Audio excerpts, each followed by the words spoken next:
Isang mapagpalaya at malayang araw sa ating lahat, klase. Tayo muling nagbabalik upang talakayin ang patungkol sa mga linya sa mapa at globo at ibigyan natin ng diin ang mga linyang pahalang o pahiga na makikita sa mapa at globo. At ito'y bahagi ng pag-aaral ng Araling Panlipunan para sa Baitang 5. Halika't alamin natin ano-ano nga ba ang linyang pahalang at pahiga at bakit mahalaga ang mga linyang ito upang tukuyin ang kinalalagyan ng isang bansa o ng isang lugar sa ating mapa o globo. At ano nga ba ang mga linyang pahalang o pahiga? Sa katunayan, ang linyang pahalang o pahiga ay makikita sa ating globo at ang mga linyang ito ay katulad ng parallel at latitude na kung saan ay mahalaga upang matukoy natin ang kinalalagyan ng isang bansa. Sa katunayan, ito rin ay isang mahalagang imahinaryong linya ng ating daigdig na mahalaga upang matukoy natin ang mga katangiang pisikal ng isang bansa. Ano nga ba ang parallel? Ang parallel ay tumutukoy sa linyang pahalang na tumatawid sa direksyong pasilangang tungong kanluran paikot sa mundo. So tatandaan natin na ang parallel ay ang linya na kung saan ay mula sa silangan patungong kanluran.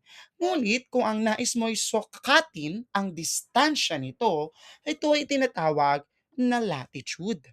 Ang latitude ay tumutukoy sa distansya sa pagitan ng dalawang parallel na sumusukat sa pataas o pababang kinalalagyan mula sa Ecuador. So halimbawa, ay hahanapin mo ang isang bansa.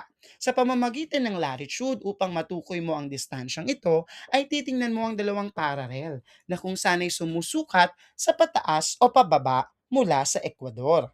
Tandaan natin na ang parallel ay ang linya, samantalang ang distansya ay ang latitude. Sa katunayan, meron pang mga espesyal na imahinaryong linya na nasa linyang pahalang. Halika't alamin natin ito. Ang mga linyang o mga espesyal na linyang pahalang ay kinabibilangan ng tinatawag nating Ecuador, or equator, mga kabilugan, at mga tropiko na kung saan ay higit nating nakikita kung paano nakakaapekto ang araw at nagsiresulta sa iba't ibang klima ng bawat bansa sa ating mundo. Ngunit alamin muna natin ano nga ba ang Ecuador.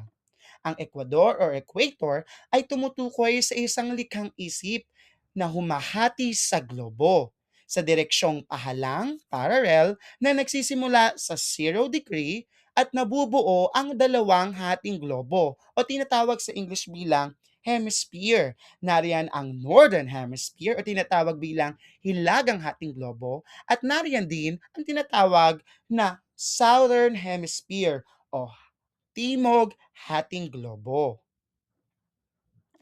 Ang Hilaga at Timog Hating Globo ay nagpapakita ng pagkakahati ng daigdig mula sa 0 degree na mayroong 67% na kalupaan sa Hilaga at 32% na kalupaan naman na makikita sa Timog. Narito ang larawan ng Northern Hemisphere at narito naman ang larawan ng Southern Hemisphere. Sa karagdagan, tatalakayin din natin ang iba't ibang mga kabilugan or circles na meron ang ating daigdig. Nariyan ang tinatawag nating kabilugang Artiko or Arctic Circle na kung saan ay makikita sa 66.5 degree hilagang latitude kung saan ang araw ay kadalasan na hindi lumulubog tulad sa bansang Finland na makikita sa kontinenteng Europa. Narito sa larawan ang Arctic Ocean na kung saan kabilang ang bansang Alaska, Canada, Greenland, Norway, Finland, at bahagi ng Russia. Sila ang mga bahagi ng tinatawag nating Arctic Circle o kabilugang Artiko. Sa kabilang banda ay may tinatawag naman tayong kabilugang Antarctico na kung saan ay matatagpuan pa rin sa 66.5 degree ngunit sa timog latitude. Again, tandaan natin ang kabilugang Antarctico ay makikita sa 66.5 degree, ngunit ito ay makikita sa timog latitude. Ito ay tinatawag bilang polar realm o may pinakamalamig na klima sa buong mundo.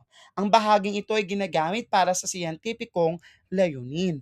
Ang bahagi ng 66.5 degree kung titingnan natin sa globo ay ang bahagi ng Antarctica, na kung saan dito nagsasagawa ng mga eksperimento ang mga dalubhasa o mga siyentipiko para sa mga makabagong imbensyon para sa kagamitan ng ating mundo. Kung merong mga kabilugan, meron ding mga tropiko. At ang unang tropiko na ating pag-uusapan ay ang tropiko ng Cancer na matatagpuan naman sa 23.5 degree hilagang latitude na ang araw ay direktang sumisikat at nagsisimula ang panahon ng tag-init o summer tuwing Hunyo or June. So kung titingnan natin mabuti, narito ang equator, nasa taas ang Tropic of Cancer na merong 23.5 at kabilang dito ang mga bansa sa Timog Silangang Asya na kung saan ay may direktang sinag ng araw. Sa kabila ng tropiko ng Cancer, nariyan din ang tropiko ng Capricorn na kung saan ay makikita naman sa 23.5 Timog latitude, kung saan ang araw ay nasa 90 degree at ang mga bansang nakararanas ng direktang sinag ng araw. Tingnan natin mula sa larawan, ito ang equator at sa baba nito ay ang Tropic of Cancer. Ang mga bansang kabahagi nito ay nasa South America. Nandyan din ang mga bansang nasa timog ng Africa at naroon din ang bahagi ng mga bansang nasa Timog Silangang Asya at nasa Australia.